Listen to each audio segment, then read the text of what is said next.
अस्सलाम वालेकुम। आज का हमारा टॉपिक है आर्थ्रोपोड्स का डाइजेस्टिव सिस्टम। इससे पहले जो है हमने आर्थ्रोपोड्स का रेस्पिरेटरी सिस्टम देखा था, ठीक है। फिर हमने जो थे वो आर्थ्रोपोड्स के सेंस ऑर्गन्स देखे थे। अब आर्थ्रोपोड्स का डाइजेस्टिव सिस्टम। आर्थ्रोपोड्स का डाइजेस्टिव सिस्टम क्या है कि आर्थ्रोपोड्स के जो डाइजेस्टिव सिस्टम है उसके अंदर प्रेजेंट है एक गट, ठीक है। अब गट जो है वो एक ट्यूब है जो प्रेजेंट है माउथ से लेके एनस तक, ठीक है। गट जो है वो एक ट्यूब हो गई जो माउथ से लेके एनस तक है।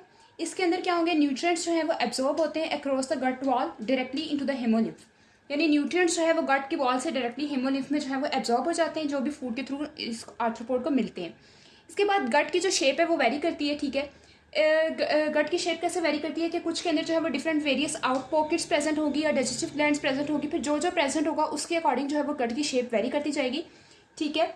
इसके बाद अगर गट के सेक्शंस की बात करें तो गट के अंदर 3 मेन सेक्शंस है, फोर गट, मिड गट और हाइंड गट, ठीक है। अगर मिड गट और अगर फोर गट और हाइंड गट की बात करें तो ये इन्वेजिनेशन है एक्सोस्केलेटन की।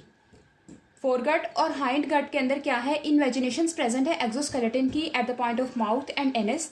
सो इसलिए फोरगट और हाइंड गट जो है वो क्यूटिकल से लाइंड है, ठीक है। फोरगट और हाइंड गट के अंदर माउथ और एनस के पॉइंट के ऊपर क्या है, इन्वेजिनेशन प्रेजेंट है एक्सोस्केलेटन की। एक्सोस्केलेटन क्या थी, आउटर प्रोटेक्टिव कवरिंग थी, ठीक है। तो एक्सोस्केलेटन की इन्वेजिनेशन प्रेजेंट है जिसकी वजह से ये लाइंड है क्यूटिकल के साथ। इसके बाद फॉरगट के अंदर क्या होता है कि फॉरगट के अंदर दो काम होते हैं, एक तो फूड की इंजेक्शन होनी है, यानी फूड जो है वो इंजेस्ट करना है आर्थ्रोपोड ने, और दूसरा इसके अंदर जो है वो स्टोरेज होनी है फूड की। फॉरगट के अंदर एक इंजेक्शन हो रही है, दूसरा फूड की स्टोरेज हो रही है। स्टोरेज जो है वो क्रॉप में होती है मेनली, ठीक है। इसके बाद फॉरगट और मिड गट के दरमियान एक वाल्व प्रेजेंट है। फॉरगट और मिड गट के दरमियान में एक वाल्व प्रेजेंट है जिसे हम कहते हैं प्रोवेंट्रिकुलस, ठीक है। अब कुछ आर्थ्रोपोड्स के अंदर प्रोवेंट्रिकुलस के ऊपर जो है वो टीथ प्रेजेंट हो सकते हैं। टीथ क्या करेंगे, ग्राइंडिंग भी करेंगे और क्रशिंग भी करेंगे फूड की। बिटवीन फॉरगट एंड मिडगट एक वाल्व प्रेजेंट है, वाल्व को हमने कह दिया कि प्रोवेंट्रिकुलस है। अब कुछ आर्थ्रोपोड्स के अंदर प्रोवेंट्रिकुलस के ऊपर टीथ प्रेजेंट हो गए, टीथ जो है वो ग्राइंडिंग करेंगे और क्रशिंग करेंगे। इसके बाद नेक्स्ट हमारे पास है मिडगट। मिडगट के अंदर जो है वो डाइजेशन होनी है और एब्जॉर्प्शन होनी है, ठीक है। मिडगट के अंदर जो मिडगट की जो सेलुलर लाइनिंग होगी ना वो सिक्रीट करेगी डाइजेस्टिव एंजाइम्स, जिसकी वजह से मिडगट के अंदर क्या होगी, डाइजेशन। मिडगट की सेलुलर लाइनिंग, उसकी जो लाइनिंग है आउटर वॉल की, वो सिक्रीट कर देगी डाइजेस्टिव एंजाइम, जिसकी वजह से डाइजेशन हो गई। और मिडगट के अंदर जो एब्जॉर्प्शन है वो किस पार्ट के अंदर होती है, मिडगट के एंटीरियर में गैस्ट्रिक सीका प्रेजेंट होता है जिसके अंदर मिडगट की एब्जॉर्प्शन होती है। डाइजेशन जो है वो डाइजेस्टिव एंजाइम्स करा रही है जो सेलुलर लाइनिंग से आ रही है, और एब्जॉर्प्शन जो है वो गैस्ट्रिक सीका में हो रही है जो मिडगट के एंटीरियर में प्रेजेंट है। इसके बाद हाइंड गट की बात करें तो हाइंड गट जो है वो टर्मिनेट होता है एक एक्सपेंडेड रीजन में। हाइंड गट जो है वो एक एक्सपेंडेड रीजन में टर्मिनेट होता है और इस एक्सपेंडेड रीजन को हम क्या कह देते हैं कि ये रेक्टम है। हाइंड गट टर्मिनेट कहाँ पे हो रहा है कि एक्सपेंडेड रीजन में। एक्सपेंडेड रीजन का नाम रेक्टम है। रेक्टम जो है वो वाटर को एब्जॉर्ब करता है और फीसेस बनाता है, ठीक है।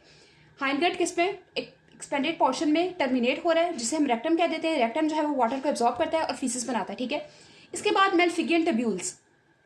अब जो हीमोलिम्फ के अंदर से नाइट्रोजन वेस्ट की एलिमिनेशन होनी है वो लॉन्ग थीन प्रोजेक्शंस के थ्रू होती है। इन लॉन्ग थीन प्रोजेक्शंस को हम क्या कहते हैं कि मेल्फिगियन ट्यूब्यूल्स है, ठीक है।